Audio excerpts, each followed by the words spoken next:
जय हिंद। महर्षि study group में आपका स्वागत है। मैं आरती सिंह आपका स्वागत करती हूँ। तो आज हम लोग स्टार्ट कर रहे हैं 7th क्लास का NCERT का बुक, बिहार बोर्ड का। ठीक है, तो चलिए स्टार्ट करते हैं, देखते हैं इसमें क्या दिया हुआ है। तो पहला चैप्टर है कब, कहाँ और कैसे। इसका नाम है कब, कहाँ और कैसे। इसका मतलब है कि इतिहास में तो घटनाएँ दी होती हैं, पीछे की जो भी घटनाएँ हुई हैं उनसे क्या सीख हमें मिलेगा, यही दिया रहता है। तो वो घटना कहाँ हुई है, कब हुई है और कैसे हुई है, क्या कारण रहा कि वो घटना हुई, इस सब के बारे में ही इसमें बताया जाएगा। ठीक है, तो आगे देखते हैं। चैप्टर स्टार्ट हुआ, शुरुआत हुआ है चैप्टर का। बिहार दिवस के अवसर पर राखी और आयुष पटना के गांधी मैदान में आए। मैदान में मेले जैसा माहौल था। विभिन्न पंडालों में अलग अलग गतिविधियां चल रही थी। घूमते घूमते वे लोग ऐसे पंडाल में पहुंचे जहां क्विज प्रतियोगिता हो रही थी। एक प्रश्न था कि पटना का प्राचीन नाम क्या था। ठीक है, ये प्रश्न था। राखी तेजी से मंच की ओर बढ़ी, माइक को अपने हाथ में लिया और जोर से बोली, पाटलिपुत्रा, पाटलिपुत्र। ठीक है, तालियों की आवाज़ के साथ राखी को पुरस्कार मिला। राखी का छोटा भाई आयुष सोचने लगा कि कोई स्थान या नाम समय के साथ कहाँ, कब और कैसे परिवर्तित हो सकता है, या फिर कैसे परिवर्तित हो जाता है समय के साथ। किसी भी स्थान का नाम क्यों परिवर्तित हो जाता है। ठीक है, अब हम लोग आगे बढ़ेंगे। ऐसा उसके भाई ने सोचा। अब इसमें बताया जाएगा कि परिवर्तन कैसे होता है, समय के साथ परिवर्तन कैसे होता है, यही इस चैप्टर में बताया जाएगा। ठीक है, तो अब यहाँ से स्टार्ट करेंगे। आपने कक्षा 6 में हर्षवर्धन के शासनकाल तक पढ़ा था। ठीक है, कक्षा 6 में हम लोग हर्षवर्धन के शासनकाल तक का पढ़ लिए हैं। अब हम इस कक्षा में हर्षवर्धन के शासनकाल के बाद के समय को समझने का प्रयास करेंगे। यानी कि इस कक्षा में हर्षवर्धन के शासनकाल के बाद के समय को समझेंगे। आप देखेंगे कि हर्ष के पहले के भारत और बाद के भारत में कौन कौन से परिवर्तन आए हैं। ठीक है, आई होप कि आप लोग समझ रहे हैं। समय के साथ साथ हमारे समाज में अनेक परिवर्तन होते रहते हैं। ये परिवर्तन कभी शब्दों के अर्थ, कभी स्थानों के नाम, कभी भौगोलिक सीमाओं एवं जीवन शैली के संदर्भ में होते रहते हैं। समय के साथ व्यक्तियों के खान पान, वेशभूषा, पहनावा, रीति रिवाज आदि में परिवर्तन होते रहते हैं। आप अपने ही देश के किसी दूसरे राज्य में जाएंगे तो वहाँ के खान पान, पहनावा आदि में अंतर देखने को मिलेगा। जब आपको भी उनके साथ कुछ दिनों तक रहने का मौका मिलेगा तो संभव है कि आपकी जीवन शैली में भी परिवर्तन दिखने लगेगा। जैसे हम लोग जहाँ रहते हैं वहाँ उस माहौल में रहने लगते हैं, वही बात समझा रहे हैं। ठीक है, अब आगे देखेंगे क्या दिया है। आगे की चर्चा में हम मोटे तौर पर 750 से 1750 ईस्वी यानी कि 8वीं शताब्दी के मध्य से 18वीं शताब्दी के मध्य तक का लगभग 1000 वर्ष में होने वाले परिवर्तन को समझने का प्रयास करेंगे। ठीक है, 1000 वर्ष में क्या क्या परिवर्तन हुए हैं समाज में, वो समझने का प्रयास करेंगे। आज हम अपने देश के लिए हिंदुस्तान नाम का प्रयोग भारत और इंडिया के पर्यायवाची के रूप में करते हैं। क्या आप जानते हैं कि यह नाम 13वीं शताब्दी में तुर्क सत्ता की स्थापना के बाद प्रचलित हुआ। ठीक है, तुर्कों की चर्चा विस्तृत रूप से इकाई 3 में की गई है। ठीक है, तुर्क क्या है, कहाँ से आए, ये सब इकाई 3 में की गई है। यहाँ पे यही समझना है कि ये जो नाम है वो तुर्क सत्ता की स्थापना के बाद ही प्रचलित हुआ, हिंदुस्तान नाम। ठीक है, अब आगे देखते हैं। ये मैप है, ये भारत 1030 ईस्वी में भारत में कौन कौन से वंश थे उसके बारे में ये दिखाया गया है। जैसे कि चोल साम्राज्य, कलिंग, पाल वंश, कलचुरी वंश, प्रतिहार वंश। ये सब उतना समझ में नहीं आ रहा आप लोग को, तो आगे पढ़ेंगे तो समझ में आ जाएगा। ठीक है, अब यहाँ देख लीजिए बस। उसके बाद ये भारत है, ये औरंगजेब के अधीन मुगल साम्राज्य, यानी कि औरंगजेब का जब समय चल रहा था तो उसका साम्राज्य कितने दूरी में फैला हुआ था, ये मैप दिखा रहा है। जैसे कि अफगानिस्तान, पाकिस्तान, ये सब मिलाकर उसका मुगल साम्राज्य का मुगल साम्राज्य के अधीन था। ठीक है, अब उससे आगे स्टार्ट करते हैं। ठीक है, उस समय हिंदुस्तान की भौगोलिक सीमा, यानी कि जब तुर्कों की स्थापना हुआ उस समय हिंदुस्तान की भौगोलिक सीमा उन क्षेत्रों पर आधारित थी जो तुर्क सत्ता के अधीन थे। हिंदुस्तान की सीमा उतना तक ही थी जो तुर्क सत्ता के अधीन थे, बाकी अलग अलग नाम से जाने जाते थे। जिसका जो साम्राज्य था वो उस नाम से जाना जाता था और ओवरऑल हिंदुस्तान के नाम से जाना जाता था। परंतु ज़्यादातर तुर्क सत्ता की जो स्थापना हुई थी वही साम्राज्य हिंदुस्तान के नाम से जाना जाता था। और लगभग 3 शताब्दी बाद मुगल वंश के संस्थापक बाबर ने हिंदुस्तान शब्द का प्रयोग वस्तुतः संपूर्ण उपमहाद्वीप के लिए किया। और जब तुर्क सत्ता की स्थापना हुई तब तो बस जितना तुर्क सत्ता था उतना ही हिंदुस्तान कहलाता था, लेकिन लगभग 3 शताब्दी बाद यानी 300 साल के बाद मुगल वंश की स्थापना जब बाबर ने किया तो हिंदुस्तान शब्द का प्रयोग पूरे उपमहाद्वीप यानी पूरे भारत के लिए किया। ठीक है, यद्यपि इस क्षेत्र में मुगल सत्ता का सर्वाधिक विस्तार 17वीं शताब्दी के अंतिम वर्षों में बाबर के वंशज औरंगजेब के समय में हुआ। जो पूरा हिंदुस्तान का विस्तार औरंगजेब के समय में हुआ ज़्यादातर। इसी प्रकार हमारा राज्य बिहार ये नाम से जाना जाता है, बिहार के नाम से जाना जाता है। इस शब्द का सबसे पहले प्रयोग 13वीं शताब्दी के एक इतिहासकार मिन्हाज ए सिराज ने किया। ठीक है, मिन्हाज ए सिराज ने किया बिहार शब्द का प्रयोग। अब आगे देखते हैं।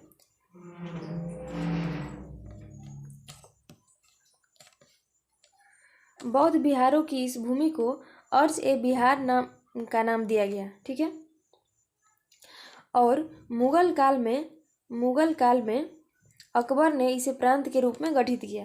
पहले तो इसे अर्ज ए बिहार का नाम दिया गया, फिर मुगल काल में इसे एक प्रांत यानी कि राज्य के रूप में गठित किया गया। ठीक है, अब आगे देखते हैं। ये सब तो उतना इम्पोर्टेंट नहीं है, चलिए आगे बढ़ते हैं।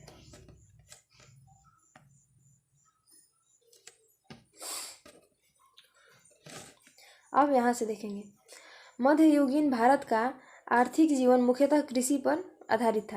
यानी कि जो मध्य युग चल रहा था भारत में वो उसका जो आर्थिक जीवन था, पैसे का जो स्रोत था वो मुख्यतः कृषि पर आधारित था।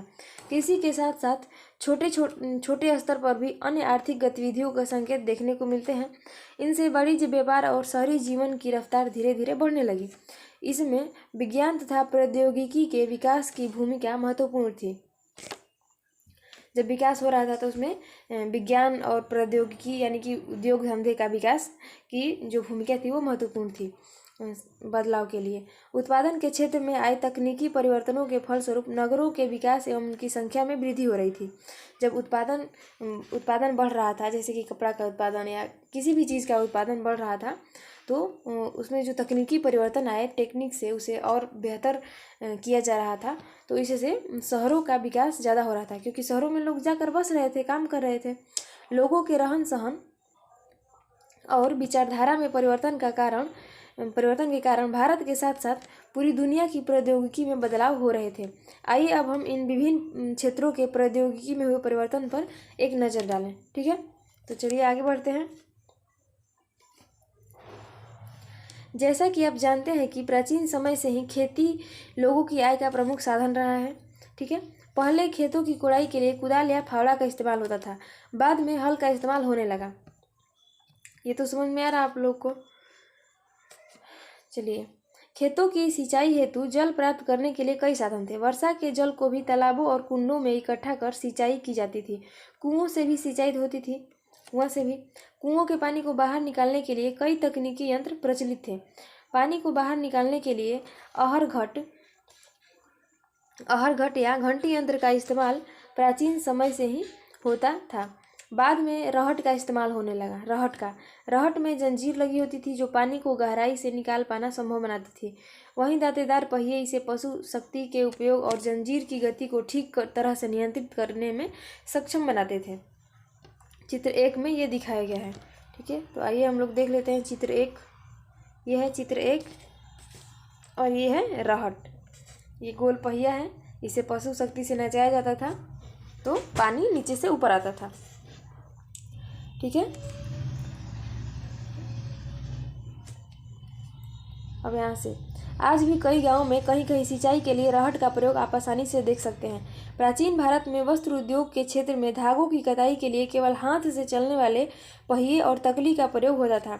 बाद में 13वीं शताब्दी के आसपास इस क्षेत्र में चरखे का प्रयोग होने लगा।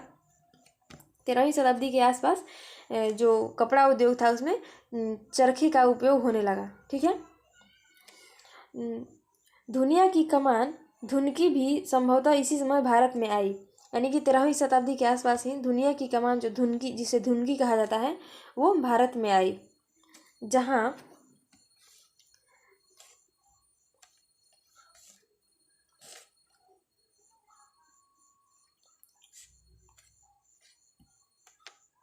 जहाँ तकली से सूत काटने में बहुत ज़्यादा समय लगता था, वहीं चरखे से सूत काटने की गति काफ़ी बढ़ गई। जैसे जैसे चरखे और धुनकी का प्रसार होता गया, सूती कपड़े की गुणवत्ता एवं उत्पादन में वृद्धि हुई। जैसे जैसे चरखा और इसका चरखे से सूत काटने लगे तो उसकी गुणवत्ता में, यानी कि उसका जो क्वालिटी था वो अच्छा होने लगा।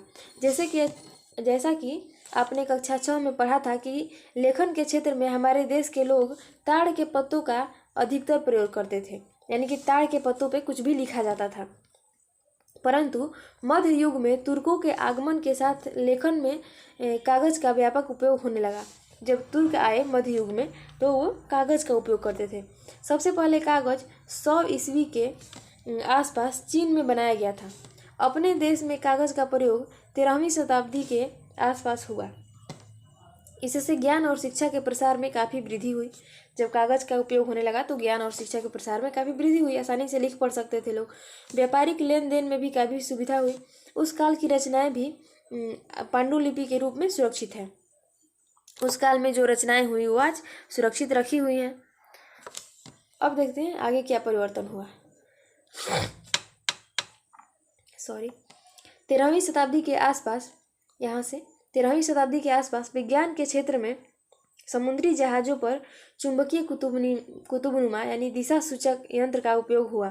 इस नवीन आविष्कार का समुद्री व्यापार पर अच्छा प्रभाव पड़ा और समुद्र में यात्रा करने में सुविधा हुई।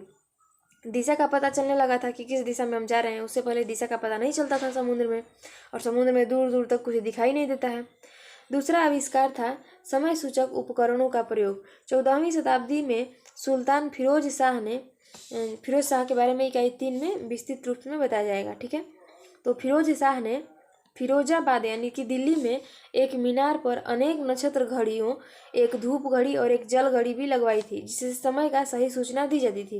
युद्ध के क्षेत्र में घुड़सवार सैनिकों की सुविधा के लिए 2 महत्वपूर्ण आविष्कार इसी समय हुए, यानी 13वीं शताब्दी के आसपास ही हुए। पहला आविष्कार था लोहे की रकाब, जिससे सैनिकों को घोड़े पर जमकर बैठने में सुविधा प्रदान हुई। सीट की तरह होता है और घोड़े पर रखा जाता है। इसके उपयोग से युद्ध के क्षेत्र में आक्रमण का तरीका और अधिक कारगर हो गया। दूसरा आविष्कार था लोहे की नाल। ठीक है। दूसरा आविष्कार था लोहे की नाल।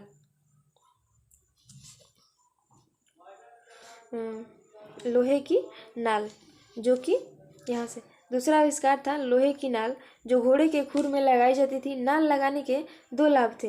पहला, इससे नरम जमीन पर घोड़े के पैर को अच्छी पकड़ प्राप्त होती थी, और दूसरा, खुरदरे और कठोर धरातल पर खुर सुरक्षित रहते थे। भारत में इन दोनों आविष्कारों का प्रचलन 9वीं शताब्दी के बाद से हुआ, यानी कि 9वीं शताब्दी के बाद से हुआ था, जिसके फलस्वरूप युद्ध नीति में काफ़ी परिवर्तन हुए।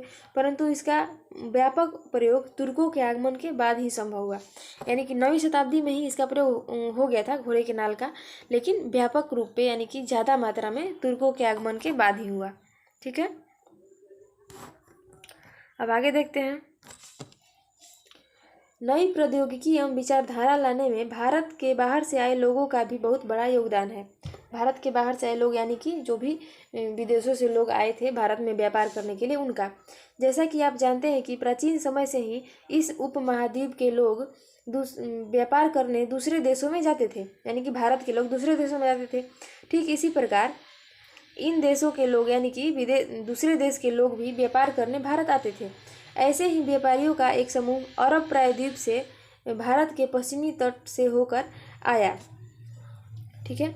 जैसे कि ये भारत है तो ये यहाँ पे अरब प्रायद्वीप है, तो अरब प्रायद्वीप के लोग अरब सागर होते हुए ये भारत के पश्चिमी तट होते हुए भारत में व्यापार करने के लिए आए। ठीक है, यही ये बात कह रहा है लाइन।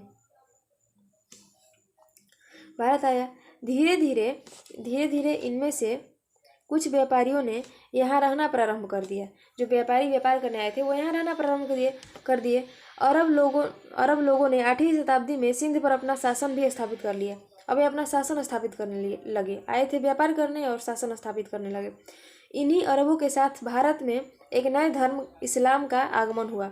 जब अरब के निवासी यानी कि अरब प्रायद्वीप के लोग व्यापार करने आए थे तो वो इस्लाम धर्म के थे, तो यहाँ भी वो इस्लाम धर्म की स्थापना की है। इस्लाम धर्म में लोग यह मानते हैं कि एक ही ईश्वर है, अल्लाह। हजरत मोहम्मद अल्लाह का पैगाम यानी संदेश लाने वाले पैगंबर हैं। ठीक है,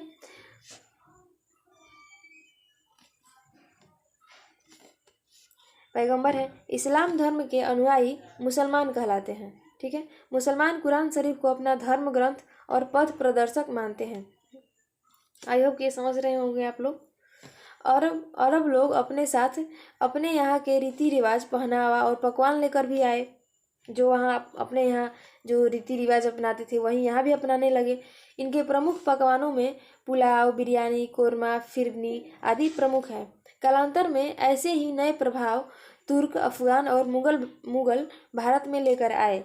ऐसे ही प्रभाव जैसे कि अरब प्रायद्वीप के लोगों ने यहाँ पे जो किए, वही प्रभाव तुर्क, अफगान और मुगल जो आए थे वो भी भारत में किए, यानी कि रहन सहन और रीति रिवाज, खान पान में परिवर्तन किए। ठीक है, अब आगे देखते हैं।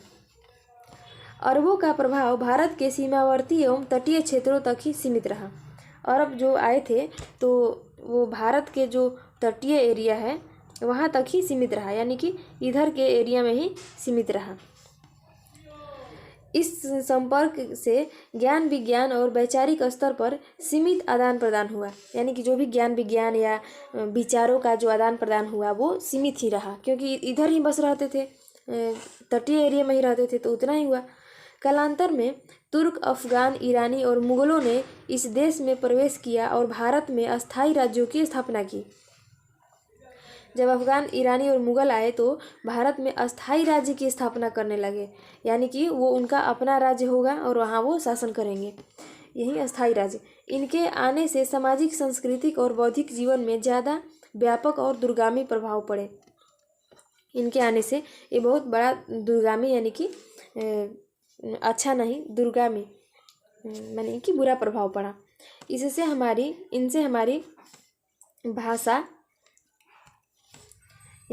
भाषा, रहन सहन, पोशाक, रीति रिवाज आदि प्रभावित हुए।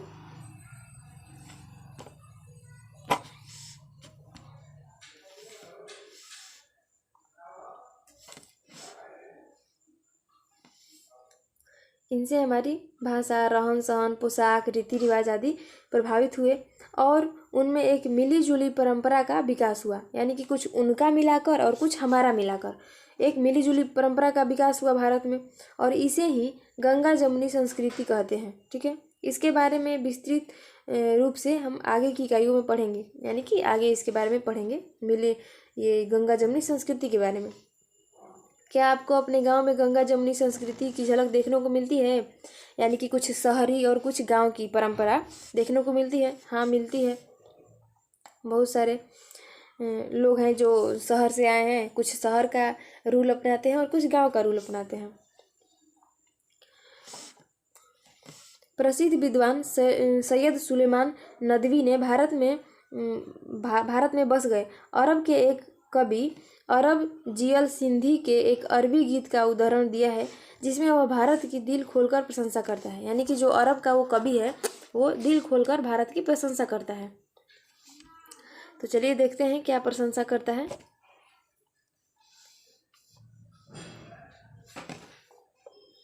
जल्दी जल्दी पढ़ लेते हैं। मेरे मित्रों ने नहीं माना और ऐसे वहीं दूध, मोती और लाल उगाते हैं। इसकी मुख्य चीज़ों में कस्तूरी, कपूर, अंबर, अगरबत्ती और अनेक प्रकार के सुगंधित पदार्थ उन लोगों के लिए है जो मैले हों। यानी कि जो ये लोग का जो इस सब का उत्पादन करते हैं वो मैले मैले ही होते हैं। और भांति भांति के इत्र, जायफल, सांबुली, हाथी दांत, सागौन की लकड़ी और चंदन है। और यहाँ के बबर, शेर, चीते, हाथी तथा हाथी के बच्चे होते हैं। यहाँ के पक्षियों में कुंगल, तोते, मोर और कबूतर हैं। वृक्षों में यहाँ नारियल, आबनूस और काली मिर्च के पेड़ हैं। और हथियारों में तलवारें हैं जिनको कभी सिल्की की आवश्यकता नहीं होती। यहाँ ऐसे भाले हैं जब वे हिले तो उनसे सेना की सेना हिल जाए। तो क्या मूर्ख के सिवा कोई और भी ऐसा है जो भारत के इन गुणों को अस्वीकार कर सकता है? ऐसा वो कवि कहे हैं जो अरब के हैं। ठीक है, अब आगे देखते हैं। इस समय स्थानीय धर्म में काफ़ी बदलाव आया। देश के बहुत सारे लोग हिंदू धर्म को मानते हैं। हिंदू धर्म मानने वाले लोग बहुत सारे देवी देवताओं की पूजा करते हैं। बहुत सारे देवी देवताओं की पूजा करते हैं। उन्हें कई तरीके से पूजते हैं। कभी अग्नि कुंड में होम यानी कि हवन भी करते हैं, इसे यज्ञ कहा जाता है। जब अग्नि कुंड में होम करते हैं तो इसे यज्ञ कहा जाता है। मध्य युग में हिंदू धर्म में भी कई बदलाव देखने को मिले। यूँ तो भारत में हर जगह हिंदू धर्म मानने वाले लोग प्रायः शिव, विष्णु, राम और कृष्ण जैसे देवताओं को मानते हैं। लेकिन इस काल में तांत्रिक विचारधारा शैव मत की एक शाखा के रूप में उभरा, जिसमें इसमें कपाल धारण करना यानी खोपड़ी धारण करते थे, लोग पहनते थे और कपाल यानी खोपड़ी में ही भोजन ग्रहण करते थे। मध्यकाल में एक तांत्रिक विचारधारा के लोग उभरे और वो खोपड़ी में खाना खाते थे और खोपड़ी पहनते थे। ठीक है, यही ये लाइन बतला रही है। जैसा कि आपको याद होगा कि गुप्त काल में वैष्णव संप्रदाय लगभग पूरे भारत में फैल चुका था। अपनी उदारवादी प्रवृत्ति तथा विष्णु के अवतार के रूप में लौकिक देवताओं की उपासना के कारण यह संप्रदाय अधिक लोकप्रिय हुआ। इसमें कृष्ण की रासलीला का बड़ा महत्व था। जो वैष्णव संप्रदाय थे उसमें गुप्त काल में मातृ देवी की उपासना पूर्ण रूप से प्रतिष्ठित हो चुकी थी। पार्वती, लक्ष्मी, दुर्गा, श्री काली आदि अनेक रूपों में शक्ति की उपासना प्रचलित थी। गुप्त काल में 7वीं शताब्दी में इस उपासना में तंत्र मंत्र का विकास बड़े पैमाने पर हुआ। तांत्रिक मंत्र के अंतर्गत ध्यान, योग यानी कि पूजा तथा चर्चा की व्यवस्था है। इसके अतिरिक्त इस काल में यानी कि जब ये हो रहा था, तांत्रिक अपना ध्यान कर रहे थे, उस काल में समाज में ब्राह्मणों की प्रतिष्ठा में वृद्धि हुई। राजाओं द्वारा बड़े बड़े मंदिरों का निर्माण में रुचि बढ़ने लगी। दक्षिण भारत के चोल शासक अपने भव्य मंदिरों के निर्माण के लिए जाने जाते हैं। इसके बारे में आप इकाई 2 में पढ़ेंगे, यानी कि जो बड़े बड़े मंदिरों का निर्माण हुआ उसके बारे में। इस युग में एक महत्वपूर्ण परिवर्तन भक्ति की अवधारणा के रूप में हुई। भारत में इस विचारधारा के कई संत हुए जिनका नाम हम लोग आज भी सुनते हैं।